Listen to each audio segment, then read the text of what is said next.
Hi, my name is Bree Clark and I'm a software expert, and today I'm going to show you how to import Excel data into a PowerPoint presentation. On my screen is a PowerPoint presentation with a slide labeled quarterly sales figures. And I actually have an Excel spreadsheet with the data I want. So I'm going to go over to Excel and I'm going to click, hold, and drag to select the data I want to copy into PowerPoint. So once it's selected, I'll just click Copy in the toolbar.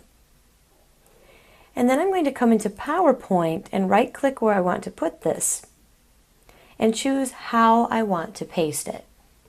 I can either paste it with the source formatting, and you get a preview here of what that looks like, or I can paste it as a picture, or I can embed it. I'm going to paste it with the source formatting,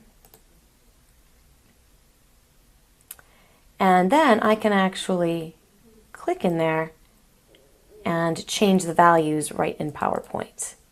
But that will only change them in the PowerPoint version. Another way you can put Excel data in a PowerPoint is to go to the Insert menu and choose Object.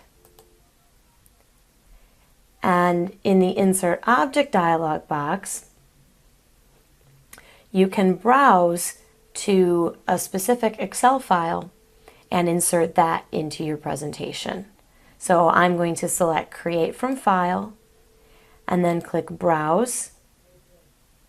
Locate the Excel file I want to embed, in this case my quarterly sales, click OK, and just choose to display that as an icon and click OK. And now I have this icon here, and if I were to double click that, it would open my quarterly sales worksheet from PowerPoint. My name is Bree Clark, I'm a software expert, and I just showed you how to put Excel data into a PowerPoint presentation.